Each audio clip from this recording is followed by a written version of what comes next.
നമസ്കാരം. വനമാലിയിലേക്ക് ഏവർക്കും സ്വാഗതം. ഭീഷ്മ പഞ്ചകവ്രതം എന്നൊരു വ്രതത്തെക്കുറിച്ച് കേട്ടിട്ടുണ്ടോ? കാർത്തിക മാസത്തിലെ ശുക്ലപക്ഷത്തിലെ ദേവോത്ഥാന ഏകാദശി മുതൽ പൗർണമി വരെയുള്ള കാർത്തിക മാസത്തിലെ അവസാനത്തെ 5 ദിവസങ്ങളാണ് ഈ വ്രതം അനുഷ്ഠിക്കേണ്ടത്.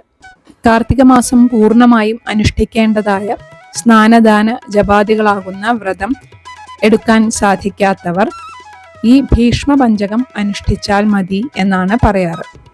എന്നാൽ ഈ വ്രതം കുറച്ച് കാഠിന്യമേറിയതാണ് എന്ന് പറയാം. ഈ 5 ദിവസങ്ങളിൽ ധാന്യം പൂർണ്ണമായി ഒഴിവാക്കി വിത്തുകൾ അധികമില്ലാത്ത ഫലങ്ങളും പച്ചക്കറികളും മാത്രം കഴിച്ച് ഭഗവത് കഥാശ്രവണ കീർത്തനങ്ങളിലൂടെ മഹാവിഷ്ണുവിനെ ആരാധിച്ച് അനുഷ്ഠിക്കുന്നതാണ് ഈ വ്രതം. ഈ വ്രതത്തിൻ്റെ ആദ്യ ദിവസമായ ഏകാദശിയുടെ അന്ന് ഭഗവാന്റെ പാദങ്ങളിൽ താമരപ്പൂവാണത്രേ സമർപ്പിക്കേണ്ടത്. തുളസി വിവാഹം നടക്കുന്ന ദ്വാദശി ദിനത്തിൽ ഭഗവാന്റെ തുടകളിൽ കൂവളയില അർപ്പിക്കണം എന്നാണ്.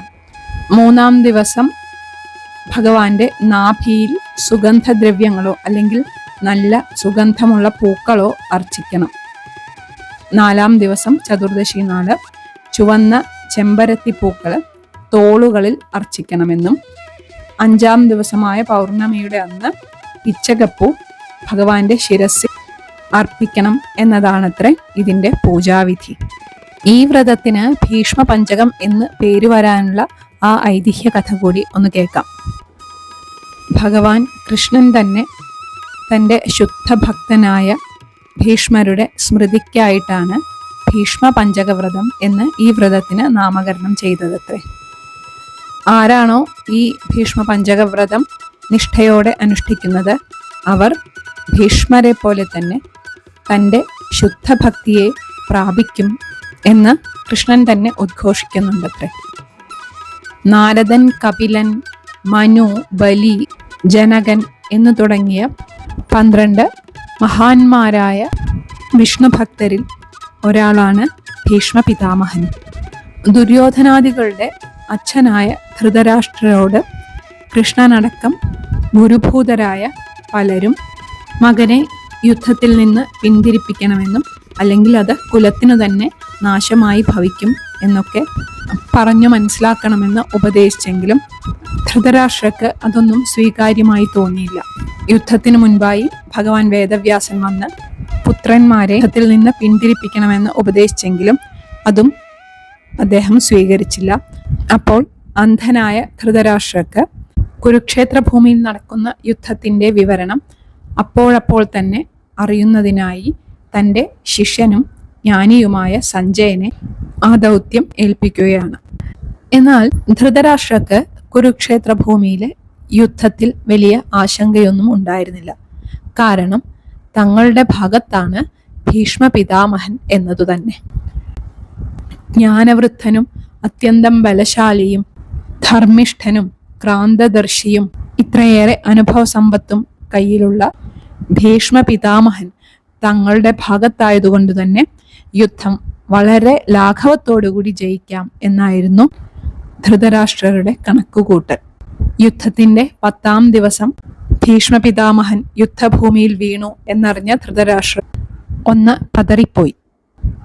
അപ്പോഴാണ് യുദ്ധഭൂമിയിൽ നടക്കുന്നത് അറിയാൻ ആഗ്രഹം ജനിച്ചതും സഞ്ജയനെ വിളിച്ച് ധർമ്മക്ഷേത്രേ കുരുക്ഷേത്രേ സമവേതാ യുയുത്സവ മാമകാഃ പാണ്ഡവാശ്ചൈവ കിമകുർവത സഞ്ജയ എന്ന് ശ്രീമദ് ഭഗവത്ഗീതയിലെ 1-ാമത്തെ ശ്ലോകം ആരംഭിക്കുന്നത്.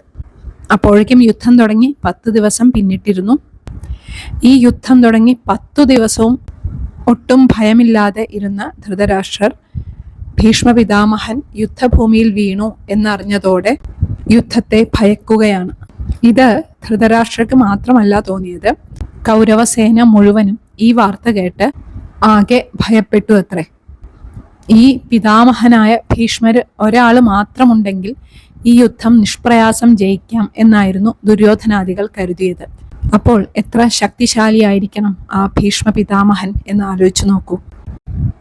യുദ്ധത്തിനിടയിൽ താൻ ശസ്ത്രങ്ങൾ താഴെയിട്ടപ്പോൾ അർജുനന്റെ തുടരെയുള്ള അമ്പുകളേറ്റ് ഭീഷ്മ പിതാമഹൻ താഴെ പതിച്ചു.